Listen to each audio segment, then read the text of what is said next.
We have a special guest speaker this morning. He's no stranger to Hope Family Fellowship. I think he spoke here as a guest speaker more times than any other guest speaker I've had over the last 10 years. But for those of you who are newer to Hope, let me introduce him to you today. Dr. Jimmy White, Pastor Jimmy to us. He was Sasha and mine and the girls, our family pastor in Northside in Texarkana when we were on his staff as student ministries director for 5 years, and I had an incredible time. After we left, he couldn't stand it, and he had to get out of there as well because he missed me so much. But God called him on and took him to the national office where he spent several years serving as our men's discipleship director. Did such an amazing job there that they just pulled him into the adult discipleship director. So he oversees adult discipleship for the Assemblies of God. There's a lot of good things happening. He's a friend to us here, and he's a friend personally to me and our family. And so would you make welcome my friend and pastor, Jimmy White, this morning.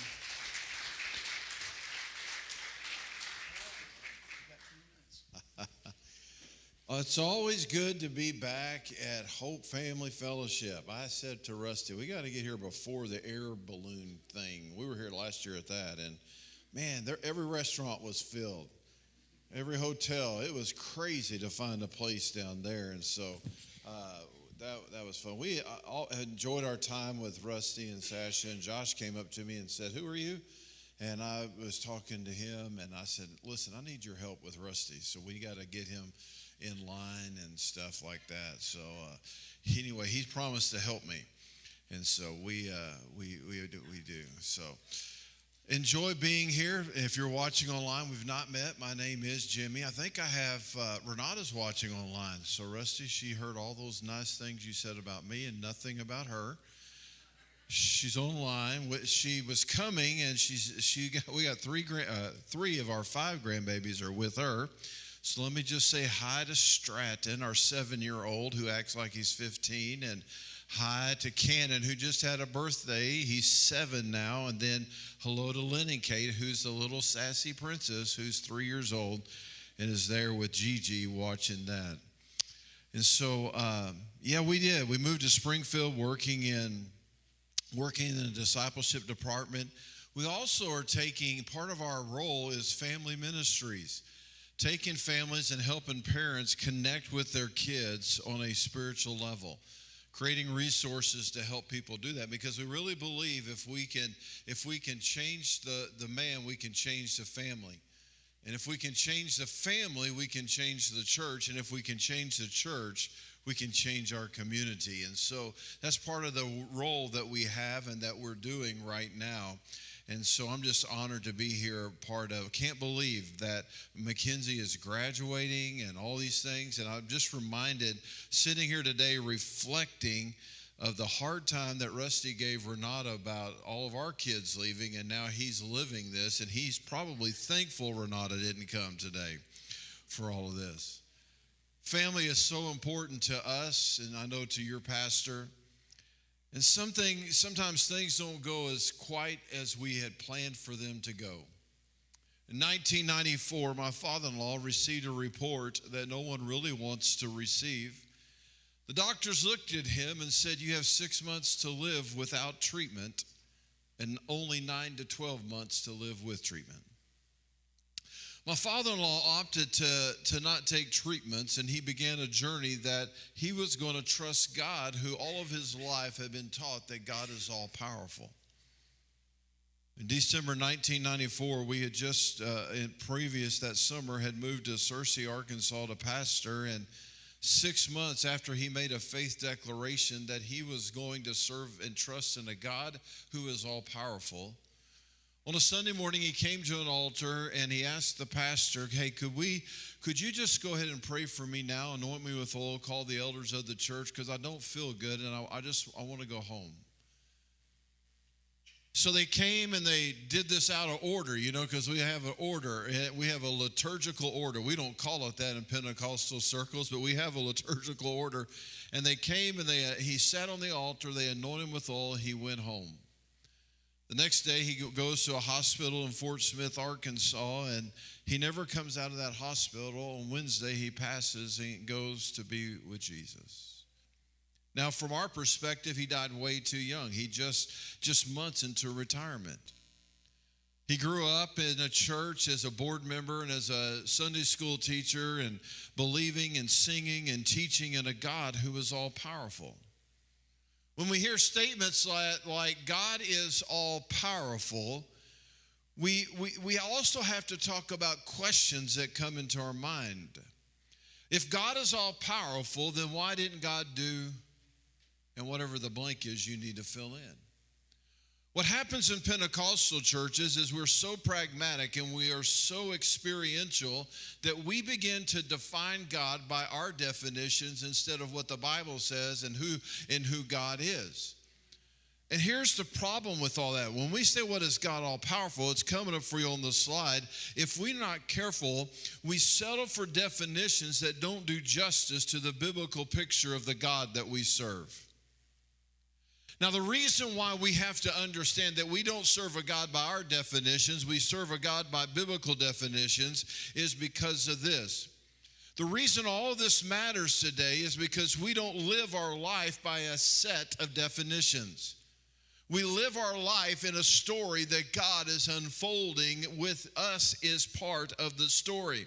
And our definitions of God that we have tell us whether or not we are in the story that God has for our life. So as I travel now, one of the most difficult things that are one of the most asked question I get, two things. People want to know about the Holy Spirit. They want to know about signs and wonders, the Holy Spirit, the gifts of the Spirit, and they want to know about theology. So today is a theological message, and it's a lot of notes there, but I want to help us understand, because when we say that God is all powerful, it's really one of the most difficult attributes to define about God. If I were to say to you that God is all wise and he knows everything, that's pretty easy to articulate, to communicate to people. If we say that God is everywhere, can be all places at the same time, we get that. But when we say that God is all powerful, when we say that God is a powerful God, what we have to answer then is, if God is all powerful, then why didn't this happen, or why did this happen in my world? So to try to help us understand this, I want to take us to John chapter 11 and the story of the resurrection of Lazarus. In verse number 21, it's there for you in your bulletin, or it's coming on the slide. Martha said to Jesus, "Lord, if you would have been here, my brother would not have died. But even now I know that whatever you ask from God, God will give you." Jesus said to her, "Your brother will rise again." And Martha said to him, "I know that he will rise again in the resurrection on the last day." And Jesus said to her, "I am the resurrection and the life, and whoever believes in me, though he die, yet shall he live. And everyone who lives and believes in me shall die. Do you believe this?" She said to him, "Yes, Lord, I believe that you are the Christ, the Son of God, who is coming into the world." When he said these things, she went and called her sister Mary, saying in private, "The teacher is here, and he's calling for you." And when she heard it, she rose quickly and went to him. Now Jesus had not yet come into the village, but was still in the place where Martha had met him. And when the Jews who were with her in the house consoling her saw Mary rise quickly and go out, they followed her, supposing that she was going to the tomb to weep there. Now when Mary came to where Jesus was and saw him, she fell at his feet, saying to him, "Lord, if you would have been here, my brother would not have died." When Jesus saw her weeping and the Jews who had come with her also weeping, he was deeply moved in spirit and greatly troubled. And he said, "Where have you laid him?" And they said to him, "Lord, come and see." And Jesus wept. Verse 35, so the Jews said, "See how he loved him." But some of them said, Could not he who opened the eyes of the blind man also have kept this man from dying? At the end of John chapter 10, Jesus is on the side of Jordan where people actually liked him. If you think in the history of Israel, when you read the Bible, there are really three Herods that you read about, and so you have to read carefully to know which one that is being talked about. Daddy Herod he divided the kingdom into three of his sons, and so you have to know where it was. And so there was a place in Israel that Jesus was loved. He was accepted, or at least he was tolerated a whole lot more. People actually liked him, and that's where he was in the end of John chapter 10. We could say it this way. It's coming up for you on the screen. He was on the safe side of the Jordan. It was while Jesus was on the safe side of the Jordan that he receives words from his friends that one of his close friends that he loved is sick. And Jesus says to him in chapter 11, the sickness is not going to end into death. So the disciples are on the safe side of the Jordan, and they had to be breathing a sigh of relief, thinking, "Whew, this is good, because my friend's going to be okay, and Jesus' friend's going to be okay." And what that means is we don't have to travel to the bad side of the Jordan. We can stay on the good side of the Jordan, and we're going to be all right. A couple of days pass in this story, and Jesus said, "Hey guys, I want us to go visit Lazarus." And the disciples, in my paraphrase, looked at Jesus and said, "Are you kidding me? You said he was going to be okay." Jesus said to his disciples, "Well, he's sleeping, and we need to go get him up." That's what he said to him. And the disciples must have said something like this: "Jesus, you don't get it. If the man is sleeping, let the man sleep." I mean, I know I don't want anybody, if I'm in my lazy boy recliner and I'm asleep, I don't want anybody waking me up. I want to sleep. Come on, guys. Can I get a witness? I mean, isn't that the truth? I mean, the disciples may have said, "It's rude, Jesus, to bother somebody when they're resting." Jesus has to look at his disciples because they're not catching in. They're not cluing in. And he said to his disciples, "Listen, guys, he is dead." The disciples huddle up. And they have to decide whether or not they're going to go from the safe side of the Jordan to the not safe side of the Jordan. They're in chapter 10, they're in the safe side. Now they have to decide, are we going to go over there? And that's what we come to in John chapter 11. Jesus and his disciples decide to cross the Jordan into the not safe side. Before Jesus can even make it to the funeral, Martha, who is hosting the funeral, comes out to meet Jesus. As a matter of fact, 3 times in this story that I've just read to you, people ask the question, where was Jesus? Where was he? Martha comes out to visit Jesus and says to him, "Lord, if you would have been here, he would not have died." Now, I'm going to say to you, Lazarus has been dead 4 days. Jesus received the news of his friend's death 3 days ago. It takes about a day to travel, so it's almost certain that by the time that the visitors came to tell Jesus about Lazarus, that Lazarus was already dead. So really, Martha might not be saying, "Jesus, you should have been here." Martha could have been saying to Jesus, "I wished I would have sent for you sooner." That's what she could have been saying. She could have been saying, "If I would have sent for you sooner, there might be a different outcome than right now." Jesus looks at her and says to her, "Your brother will rise again." To which Martha says to him, "You're right, Jesus. I believe that he is going to rise again in the last days. I believe all that's going to happen. And Jesus corrects her and says to her, I'm not telling you that he's going to rise again on the last day. I'm not telling you that one day we're going to be joined together in a meeting in the air. It's coming up for you on the screen. Here's what Jesus is saying. I am telling you that he is going to rise again because I am the resurrection and the life. So Martha makes a mistake that many of us have made, which is we think that the resurrection is a day written on God's calendar rather than recognizing that resurrection has already come to our front door. The resurrection and the life is already here. Every Sunday morning you come into this place, the resurrection is in this place. Every time you go to your job, the resurrection is in this place. Every time you get up, the resurrection is in your home. It's not an event, just an event someday in the future. He is here right now. He is here. The resurrection and the life is here. Let me see if I can explain it this way.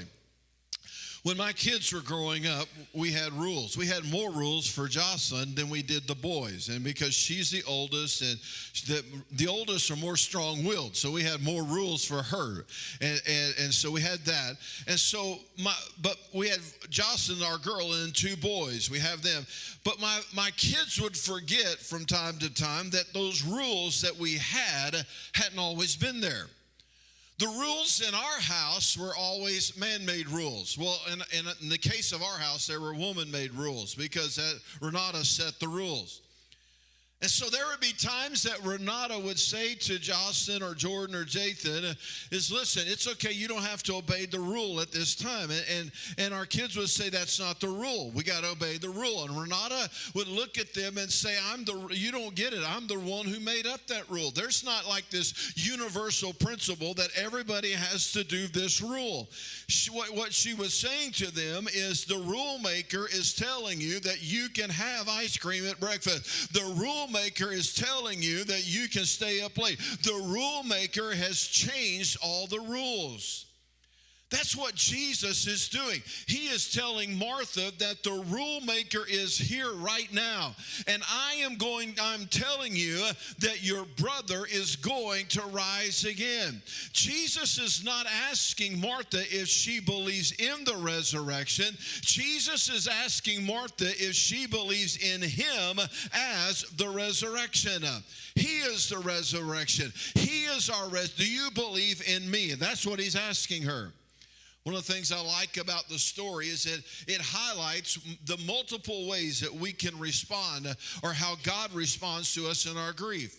And one of the ways that God responds to our grief is he reminds us of his presence. We sang about that today. His presence is an open door from now on. And we sang about because we recognize that there is something about the presence of God that just feels like everything is going to be all right. As a matter of fact, I'm putting it up on the screen for you. 70% of ministry is just being present. Now, I just also want to tell you, I just made that number up for dramatic effect, but I am saying to you but just being in the presence of people who understand the power of God, there's just something about you being in their presence that makes everything all right.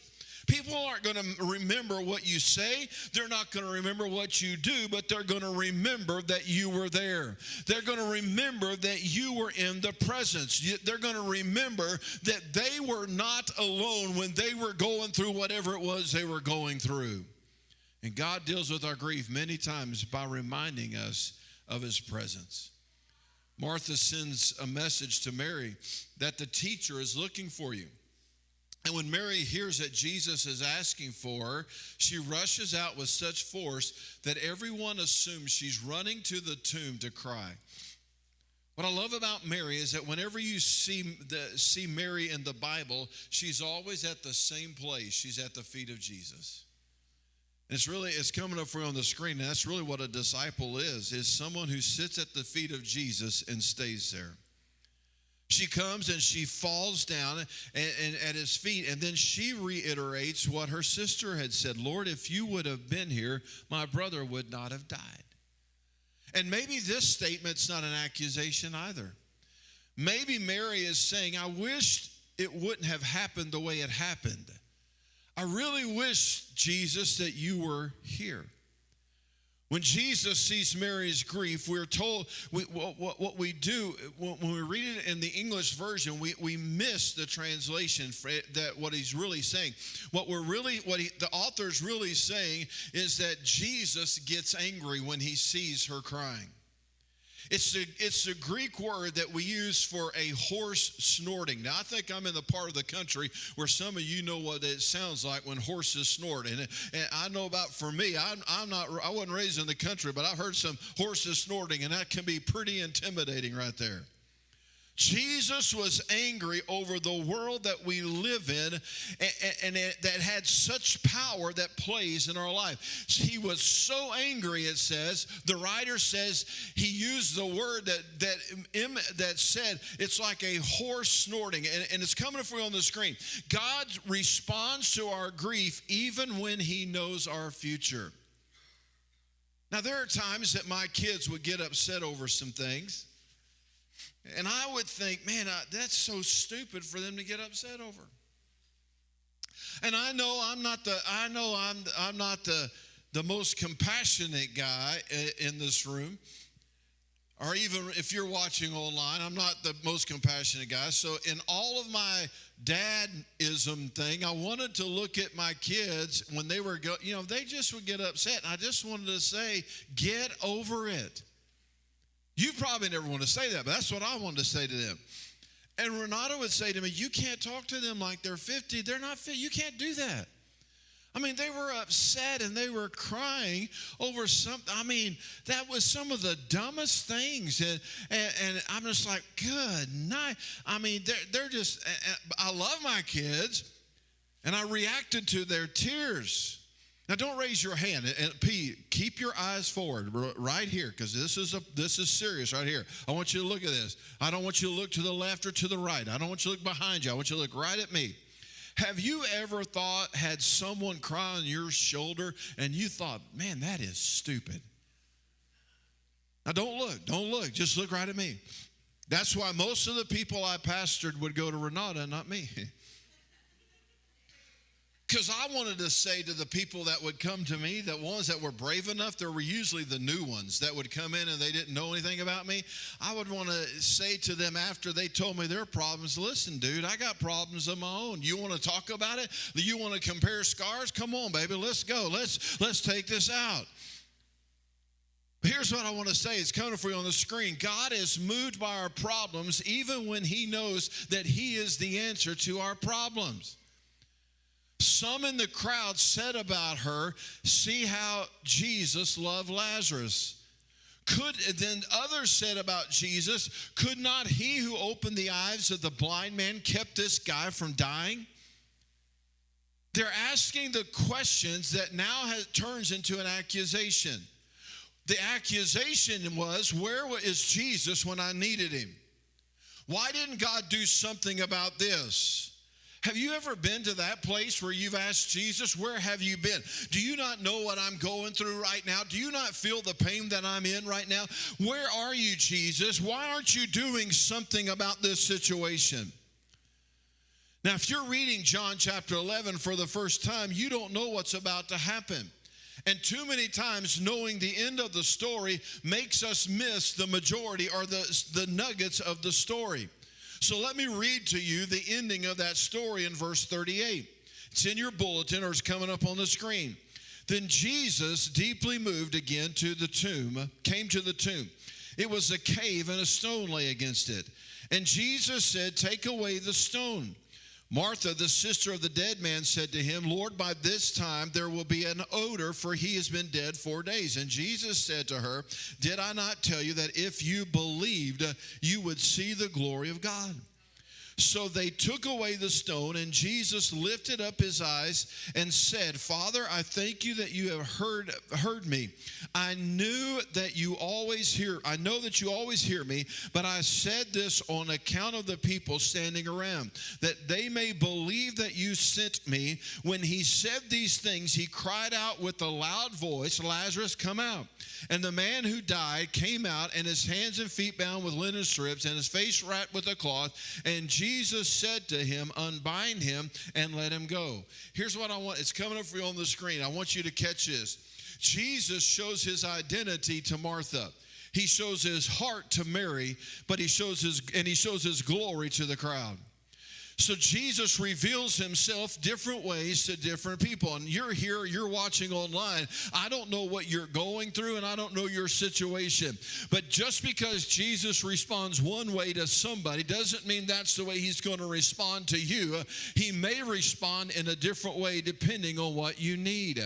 But what Jesus did do to all three of these is he showed himself as the one who had authority to call out death from the tomb. Jesus orders the stone to be removed. He openly prays to the crowd. He prays to the God that he wants the crowd to hear who he's praying to. And Jesus, what he is saying to the crowd when he prays is this: when this happens, I want you to know where the answer is coming from. The answer is not coming from the bank. The answer is not coming from the doctor. The answer is not coming from whatever it is. The answer is coming from the throne of heaven. That's where your answer is coming from. Now, Jesus could have hurried, but it's 4 days. And that is significant. The Bible writers assume you know what that means. The Bible writers assume you will connect the dots. The Bible writers assume you understand why they put in 4 days that's there.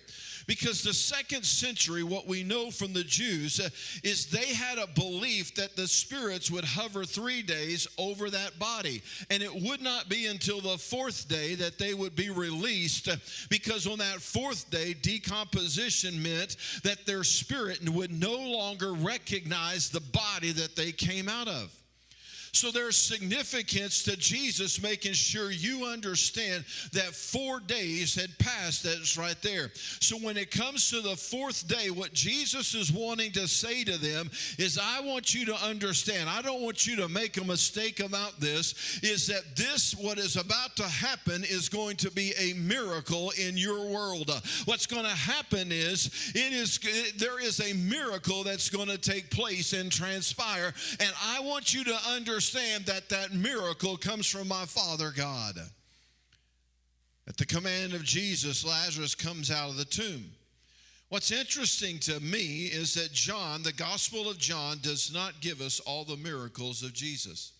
As a matter of fact, if you read Matthew, Mark, Luke, and John, you would only discover somewhere between 34 and 36 miracles that Jesus had been reported. In John's gospel, of those 34 to 36, John only gives us 7 of the miracles that Jesus did. Remember the first miracle in John, it takes place at a wedding. The last miracle of John that John records is at the funeral. So in a sense, John covers all of life. He covers from the beginning of life to the end of life. At every stage of life, it is Jesus. At every stage of life, it is him. At every stage of life, he walks with us and he displays his glory in our midst. We're also told something at the end of John chapter 11 that I don't want you to miss, because people are so amazed at the story, and it's coming up for you on the screen. This miracle of raising of Lazarus becomes the final straw to Jesus' death. As a matter of fact, John chapter 11 begins the story. It's 1 week before Jesus is crucified. And so this is the thing that set the in motion. All the way, the rest of John is all about the last week in Jesus' life. And so Lazarus' resurrection became the reason why they plotted to kill Jesus. It's people from Jerusalem that saw the miracle, and they're the ones that go back to Jerusalem and they begin to tell the Sanhedrin what they had seen. And this is why the high priest that said, listen, we got to stop this guy because he is going around resurrecting people. He's already got some power. He's already got a following, Now we're going to lose all of Israel to this man if we don't do something. It's the death of Lazarus that becomes the occasion of Lazarus' resurrection. But it's the resurrection of Lazarus that becomes the reason for the death of Jesus. Now, I'm going to say that again real slow because I want you to hear this. The death of Lazarus becomes the occasion of Lazarus' resurrection. But it's the resurrection of Lazarus that becomes the reason for the death of Jesus. The story of Lazarus shows us as followers of Jesus that you and I are never immune from the realities of death. But death is not immune from the reality of God. Why does it, what? So we begin all of this message talking about trying to define omnipotence, God's all-powerfulness. What does this story, the story of Lazarus, teach us about this? So we use that great big word in theology, omnipotence. But listen, omnipotence just doesn't mean that God's all-powerful. It's coming up for you on the screen. Here's the definition of omnipotence. Omnipotence means that God is the authority over every other power. God's power doesn't mean, God's omnipotence doesn't mean that there's no other power that doesn't exist. What God's power means, what his omnipotence means for you and me, is that God has the final word. And too many times we want to interpret that God is all-powerful as if there are no other powers. It's only God. That's not true. Sickness is a power. Death is a power. The Sanhedrin in Jesus' day was a power. They are actors in this story. But there's a lot of people watching online, or you're in this room, and you suffer disappointment when you realize that there are other powers that still impact our world because, quite frankly, we just don't want that to be true. And that's where we raise the question. Well, if God is all-powerful, if God is omnipotent, then why doesn't God do this in my life? Why does this happen in my life? Why did my father-in-law have to die? Why did this have to take place? I'm going to give you the answer to that. Why? Ultimately, when you and I ask for there to be no other power in existence, we don't want power or sickness, we don't want death, we don't want any other power. What we're asking for, if all we want, we're saying we don't want sickness, we don't want death, all we want's God. What we're asking for is for judgment to be over. We live in a world with other powers, not because God is powerless, but because God's love is keeping the door open for every other person in your sphere of influence to make a decision for God. Your son, your daughter, your grandparent, your mom, your dad, your coworker. And when we say we want God, we just want God's power and nothing else. What we're saying is, God, we want you to close the door, and we just want it to be you. And the final judgment cannot occur until God is ready to put away death. But God's not ready to put away death until every daughter, every son, every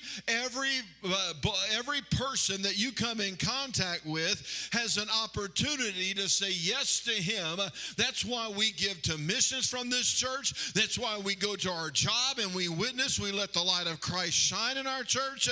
And you need to understand, when we say that God is omnipotent, what we are saying is that God has authority over every other power that is out there. We're also saying, is coming up for you on the slide, that God works according to faith and need, but he doesn't work according to our timeline. And sometimes we get disappointed because something doesn't happen when we expect it to happen. We don't expect it. The whole story about Lazarus is Jesus not being on other people's deadlines. Jesus isn't bound by timelines. He's bound by the will of God to do what he will for the good of all, so we can trust that whatever happens, when we have prayed in faith, that whatever God does, that's the answer to our prayer. Our faith cannot be in who God is. Our faith cannot be in how we imagine God to fix whatever the blank is in your life. And sometimes, as a believer, I'm in a situation where I only see one way out of the situation. And what happens, because we are so experiential in Pentecostal circles, because of that, we get in our mind, that's the only way I can imagine God answering my prayer. And my faith has to be in who God is and not the way that I think he should or should have done whatever it is. And this is a problem in all the Gospels, because Jesus doesn't act the way people imagine God should act. I know you've probably never said this, watching online or sitting in this room. Well, if I were God, this is how I would do it. Well, that's what they were saying. Our faith has to be in who God is and not our imagination in how God will do it. God has a way of going way beyond our ability to even imagine.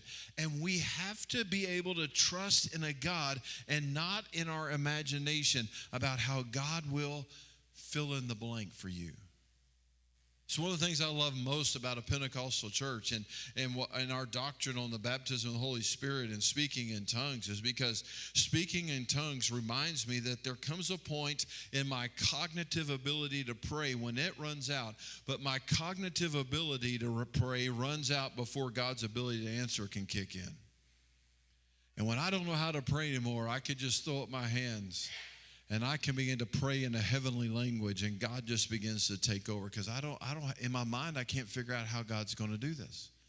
In my mind, I can't figure out, Sue, how God's going to move in that situation. But I just begin to pray. God's gifted us, as Pentecostals, a prayer language that we can walk and we can begin to pray. I can't even begin to ask or imagine for at certain places, but God, I know you're still there, and so I just begin to pray in my prayer language. And the potential problem with any description of God is that sometimes we fall more in love with our description than we do with the one who we're trying to describe. It's coming up for you on the screen, but there's a lot of Christians who believe that God is omnipotent. He's all powerful, but they're more focused on power than they are on him. God is love, but that doesn't mean that we become more focused on love than we do God. We live in a culture that defines God by love rather than defining love by God. And so if we're not careful, we fall more in love with the attribute than we do the God of the attribute. 3 things I want to say before I land this plane. I want you to know, number 1, we should not live our life by a set of definitions of God. At the point that you can have a set of definitions about God apart from Scripture, then something has gone wrong, because whatever definition you're coming up with is not the definition it is. And number 2, the second thing I want you to walk away from this service, or if you're watching online, I want you to take away, is that the God is the one who defines his own attributes, and you and I can never fall more in love with the attributes than with God. God is all powerful, but God shows us how his power should be used. God is all loving, but he shows us what love is. God is all wise, but he shows us what truth means. We can't have an independent definition of God that God has to conform to It's God who shows you and me his attributes. And number 3, we have to be willing to let God into our world. We in the American church have so compartmentalized Christianity. We have compartmentalized, we have the sacred and we have the secular. And the sacred is on Sunday morning for this church from 10 to, well, today it'll be probably noon, but usually it's 11:15, 11:20, but today you have me. So if we're not careful, that becomes the sacred moment, and the secular, God has nothing to do with. And we do this. But God is asking it to be in our world, both sacred and secular. He wants to be in our world on a daily basis. And when God's power hasn't met our expectations, we still have to let God into our world. What I really find fascinating, Ben, about this whole story of Lazarus is the last obstacle of the miracle. The last obstacle, Ben, of the miracle, I find this fascinating. The last obstacle was Martha being afraid of the smell. Before Jesus said, Lazarus, come forth, Martha said, whoa, time out, Jesus. I know you want to visit your friend. I know I should have called for you sooner than I did. I know you didn't get here on time. I know I got all of that. It's coming up for you on the screen. Look at it. But if you open up the tomb, everybody's going to remember the smell, and they're not going to remember the funeral. She says to Jesus, he stinks. Don't do this right now, Jesus. Please don't do this. And Jesus looks at her and says, didn't I tell you that if you believed? By rolling away the stone, Martha proved she had not given up on Jesus. By rolling away the stone, she created the condition for Jesus to act. The smell. Okay, I stored to you. There's one more thing I want you to walk away with. There's a lot of people in this room. There's a lot of people watching online today. You are disappointed. If you will just be honest, I know. I travel this whole nation. It's true all over this nation.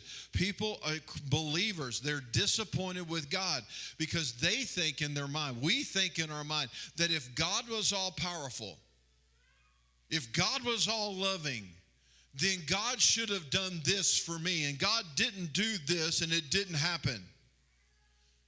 And what we do, because we separate the sacred and the secular, we begin to wall up our disappointments of God in a tomb. And we walk around with disappointments in our heart. Well, you don't understand, Jimmy. You just don't get it. I'm just gonna wall this up because if I remove the stone in my life, if I get that, there's a smell that's in that tomb right there. People can, if I remove that, if I'm not careful, if there's a tomb that's in that, there's a smell that's there. There's a smell of disappointment with God. There's a smell of doubt. There's a smell of doubt with God, and it's coming up for you on the screen. When the smell of disappointment and doubt get together, it leads to the smell of disgust. And there's a lot of people not in church today, and they used to be in church today because they trusted in a God, and in their mind, God let them down. In their mind, God let them down. And so there's a lot of people that maybe you're even in this room, or maybe you're watching online, and you got that smell. They can smell the disappointment and the doubt, and now that leads to disgust. And once you lose your trust in God, and once you go from disappointment to doubt to despair or to disgust, all you've got left is despair. And that's when you quit church. That's when you quit on God. That's when you walk out the doors and you say, I don't know about this Christian thing. And there's a lot of, and if you do stay, you've got such walls in your life because you don't want anybody else to smell what's inside your tomb. And so you don't want to come and you don't want to, when they begin to sing, your presence is an open door. No, I can't do a whole lot because if I get too close, somebody can smell what's happening. They can smell the despair on me. They can smell the disgust or the doubt or disappointment. And every time Pastor Rusty talks about God, there's always part of you that says, well, if God was really all of that, and if God was already that good, why didn't he do this in my life? Why didn't this happen? And Christians are walking around, they're hiding the smell. And a point of the story, not the whole point, but a point, is that you and I, you're watching online or you're here today, you have to be willing to roll away the stone and let God into your life despite the smell. You got to say the wall's got to come out. I want to trust you, God, but there's part of my heart I've walled off because I don't want Pastor Rusty or Sasha to smell discouragement or disappointment. Here's what I want you to know if you're watching online or you're in this room. It's coming up for you on the slide. You may not know this, but smells have a way of escaping no matter how well you think you've sealed the tomb. No matter how well you think you've sealed your tomb. We may not know what it is, but we can smell it. And here's the question I have for you in this room or you online. Can we open our tomb to Jesus when God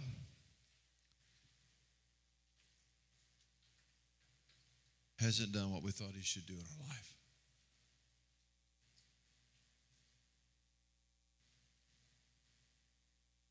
God is here today, if you're watching online or in this place, so that he doesn't become a disappointment in your life. And it's the title of the message, because God can handle the smell. I don't know where you are in your life, but here's what I know. I started with my father-in-law.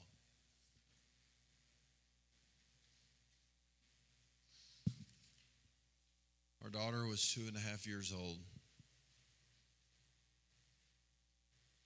She was 2.5 years old. It was Christmas time.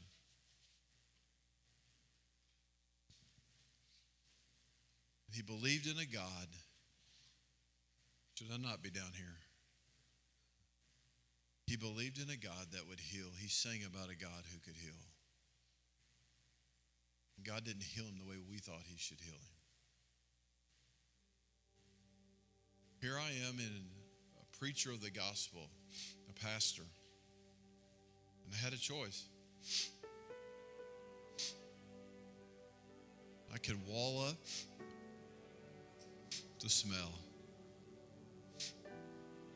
or I could still preach about a God who heals.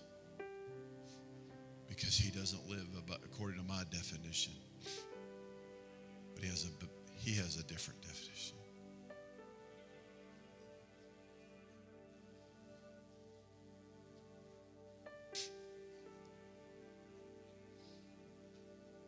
There were times that I would just get away in the sanctuary. Because my 3 kids, after my daughter, after 2.5 years, they never grew up with their grandfather.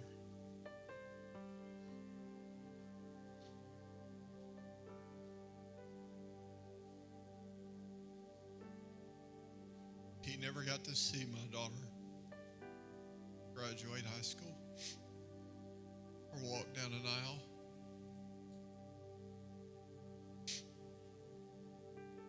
He never got to see my sons hit a baseball, swing a golf club, or graduate from college.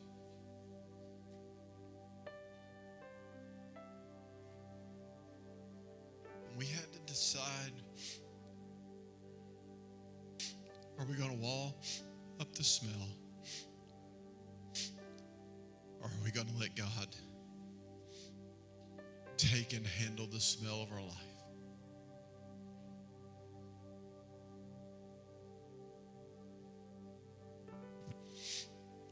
I wish I could tell you this was all easy and it was fun and it was, but when we try to grapple with making a theological understanding of God, it's not always simple. And I don't know what you're struggling with here or online, but I'm telling you, whatever it is, you can roll away the stone because God can handle your smell. He can handle your pain. He can handle the stuff.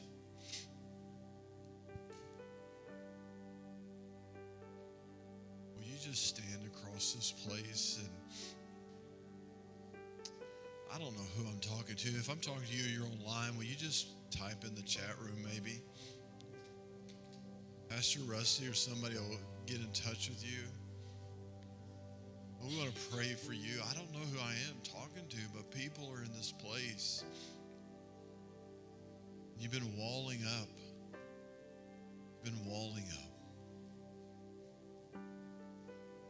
You're so some of you may be at disappointment or disgust or despair at God. Maybe you're watching online and that's what you say you are. He interrupted your day to let you know there's hope and He can handle the smell. I have no idea what you're going through. But before you get to the place where you're so disgusted and you've just walled off God completely, I don't know what you're going to sing. I don't know what you're going to play, but here's what I want us to do. I would love the opportunity to pray with you. And you're in this place today as he begins to sing. I'm just going to invite you to come. Stand, sit, kneel, whatever you feel like you got to do in his presence. Take the wall that you've placed around that part of your heart. He's got some of your heart, but he just didn't have that part. You're online, you're in your living room or you're at the kitchen table, just right there, just begin to pray and take that part of your heart that you've walled off and just give it to him and allow him into that place, that secret place. I don't know who I'm talking to today. I know I'm talking to people in this very room as he begins to sing. You may need to sit, kneel, lay, stand. But I'm going to invite you to come and just be in the presence of him.